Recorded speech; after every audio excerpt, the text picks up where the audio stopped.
Another example of the Prophet's rahmah, there are two interesting hadiths mentioned in Bukhari. These hadiths indicate that the Prophet ﷺ would expedite his salah, not rush his salah. There's a difference between rushing your salah and expediting it. Rushing it is, you don't even know what you're doing. Just pray 2 minutes and get it over with. No. A mu'min never prays like that. But expediting the salah means you don't have to do too many mustahabbat and take too long.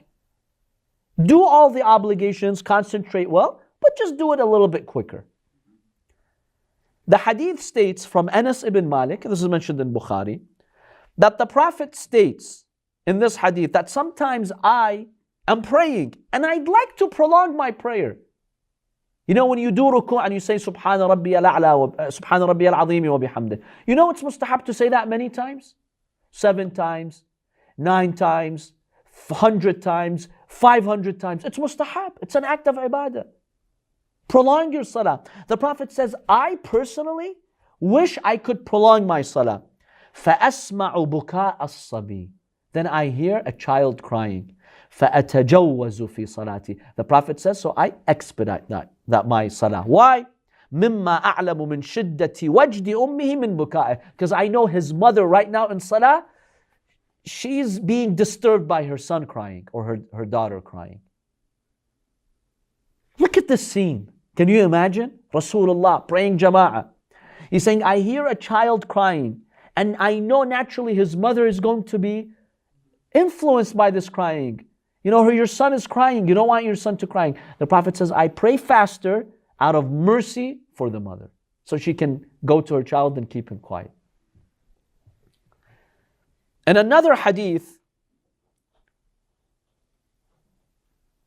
Anas says, I swear, never did I pray behind any prayer leader who was so beautifully swift in his salah like the Prophet sallallahu alaihi wasallam.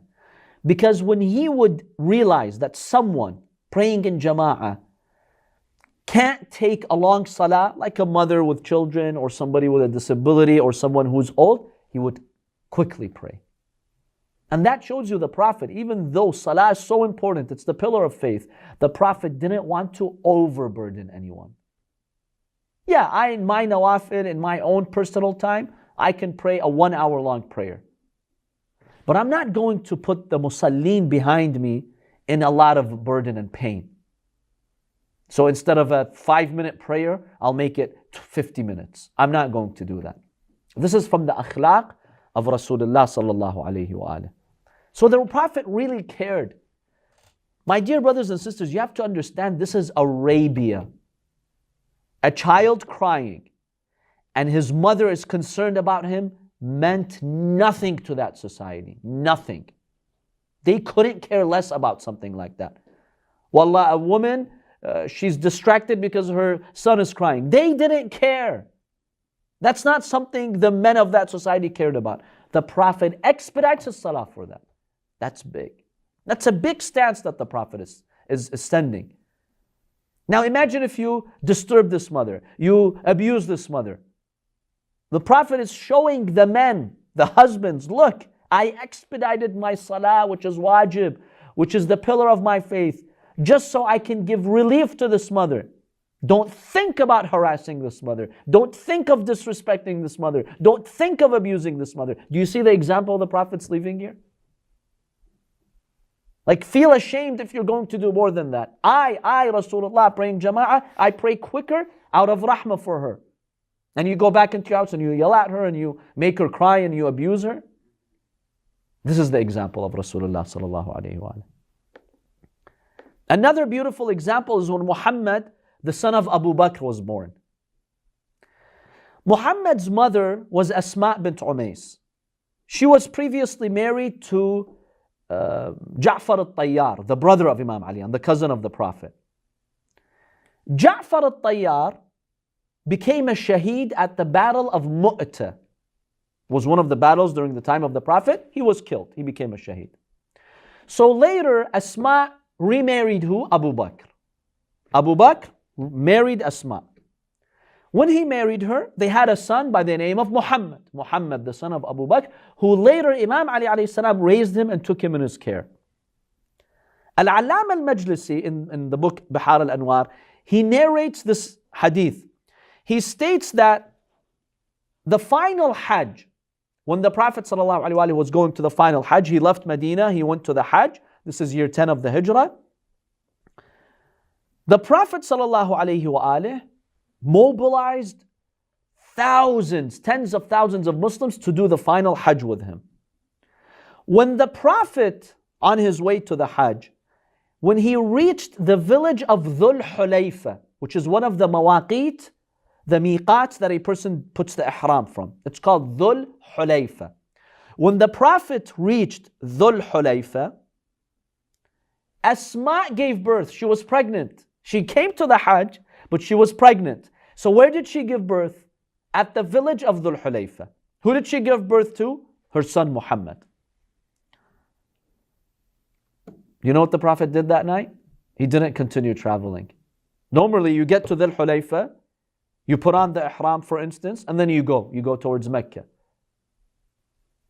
You just stop there shortly. The Prophet realized, look, there's thousands of Muslims with me, but there's a woman who gave birth. She can't travel right now. She needs at least one night to rest. So the Prophet delayed the travel plans till the next day in honor of one woman who gave birth there in the caravan. Brothers and sisters, maybe today you get this, but this is 7th century Arabia. This is unheard of for a leader to delay thousands of travelers. Why? Because one lady gave birth. They did not care at that time. They didn't care about this. Who cares? The Prophet says, I care. She gave birth. In honor of this lady who gave birth, I'm going to stop here. Let's camp, let's sleep. Tomorrow when she's better, then we'll travel. Subhanallah. Look at the rahmah of Rasulullah sallallahu alayhi wa with the people of his era. This is something, my dear brothers and sisters, that people need to know today. People who have a negative image of the Prophet is because they don't know who he is. It's our job. All of us take these lessons from the Prophet's life, share it. Go on social media, share it with the world. Share it with your friends, with your classmates. Make clips about these. This is Rasulullah sallallahu alayhi wa sallam. As for the concern of the Prophet for the poor. Now we're talking about those who are weak in that society, right? We mentioned the slaves, we mentioned women who were considered weak in that society. The poor people, they also had no position, no one to care for them. It has been narrated that the Prophet ﷺ, at night, he would go 3 times to the masjid. You know what he would do? He would ask one of the maids of his wives, he would tell her, go into our house, one of the rooms, and bring us some food. So the maid would go and she would bring a pot that barely has any food in it, because in the homes of the Prophet you barely found food anyways. So basically there would be just maybe food for like half a person, not a lot of food, just maybe some bread or whatever it was. The Prophet would take that pot, but this is Rasulullah, Allah puts barakah in what he's carrying. The Prophet would go to his masjid at night, people are sleeping. He'd wake up 10 people, 10 of the masakeen, the poor people. He'd wake them up, he'd feed them from that pot. Remember, the food was not enough for a person in that pot. But Allah put the barakah in it, he fed 10 people.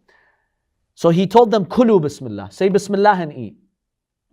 Then he'd wake up another 10, he'd feed them. He'd wake up another 10 and he'd feed them. Until all of the poor people who were sleeping over in the Prophet's mosque were fed by Rasulullah sallallahu alaihi wasallam. Who does that? Seriously, who does that every single night?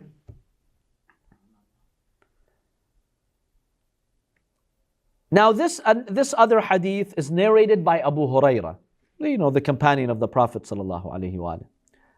Abu Hurairah says, I swear by God in this hadith, I would struggle with hunger to the point of pain. I had to basically tie a rock to my stomach just to help me with the hunger.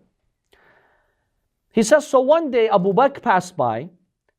I asked him about a verse in the Quran. Either he means like, what's the tafsir of this verse? Or maybe just teach me a verse in the Quran. In hopes of him seeing my desperate state and giving me food. ما سألته إلا ليشبعني. He says, I wasn't really too concerned about the Quran. I just asked him a question so he can see my state and give me some food. So Abu Bakr didn't help me. Then Abu Hurairah narrates this, by the way. He says, then Umar came. I asked him about a verse in the Quran in hopes that he'd feed me. Umar didn't show any concern either. He didn't feed me. Then marra biya Abu al-Qasim sallallahu alayhi wa sallam. Then the Prophet sallallahu alayhi wa sallam passed by. فَتَبَسَّمَ حِينَ رَآنِي. Before I even asked him a verse about the Quran, he smiled and he basically signaled to me, I know what you're going through. You're hungry. He told me, Baqir. That was his kunya, his title. Come with me. He says the Prophet went to one of those rooms and there was maybe a jug, a container with some milk in it, some milk. The Prophet ﷺ was told that this milk has been given as a hadiyah to you, as a gift. The Prophet told Abu Hurairah, take this milk. You see the poor people in the masjid, they were called Ahl al-Suffa.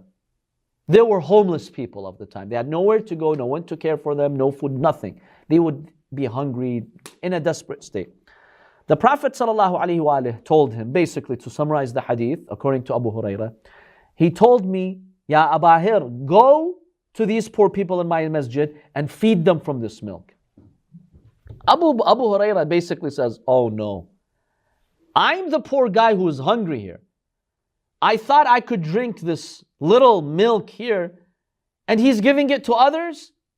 I want it for myself. Like, you see that I'm hungry. So he's like, I was disappointed, but hey, this is Rasulullah. I'm not going to say no to him. He says, I took the milk, the container. I went as instructed by the Prophet. I went and fed them. He says, I would give them from the container, the milk wouldn't finish. And then I came back with some remnants for one person in the container. The Prophet said, Yalla, ya Abu Hurairah, here's yours. Here's your share. He says, we all drank, we were all full that night. With the barakah of Rasulullah sallallahu alayhi wa sallam. Now, do we accept a hadith like this if the narrator is not reliable? Just a side question. Because we know Abu Hurairah is not reliable. We know he used to fabricate hadiths. Yeah, some of the hadiths he would say are true, but a lot of them are questionable. So if a narrator is not reliable, do we accept their narration? See, scholars say we must be very careful. If the hadith that is narrated by a narrator who's not reliable contains a legal ruling, and it's the only hadith, we don't have any other supporting evidence, obviously the marja' will not issue a fatwa based on it because the narrator is not reliable. I don't know if the narrator is lying or telling the truth. But let's say it's not an issue that has a legal ruling, like a story. Abu Hurairah says, I was hungry, the Prophet fed us, right? It's not a legal ruling. And it's not a political statement or Ahl al-Bayt or something, right? Scholars say maybe we can accept it, but still with some caution. Maybe the narrator is giving the impression that he's special so that you accept his other hadiths. Oh wow, Abu Hurairah, he witnessed this miracle of the Prophet. Maybe let me accept his other hadith. So you have to be very careful. But if the content itself is valid and it's confirmed by other reports, we accept it. So this hadith by Abu Hurairah, even though Abu Hurairah is not reliable himself, but number one, we could say there are other hadiths that confirm the content of this hadith. The Prophet cared for the poor. And Abu Hurairah is saying the Prophet cared about the poor. So we know that's valid. The Prophet sends them food or milk. We know from other reports the Prophet would do that. There would be barakah in the food that the Prophet sends. It would be very little food, but it would be enough for everyone. See, that's also confirmed. So even though this hadith is narrated by Abu Hurairah, we can accept the content because it's confirmed by other reports.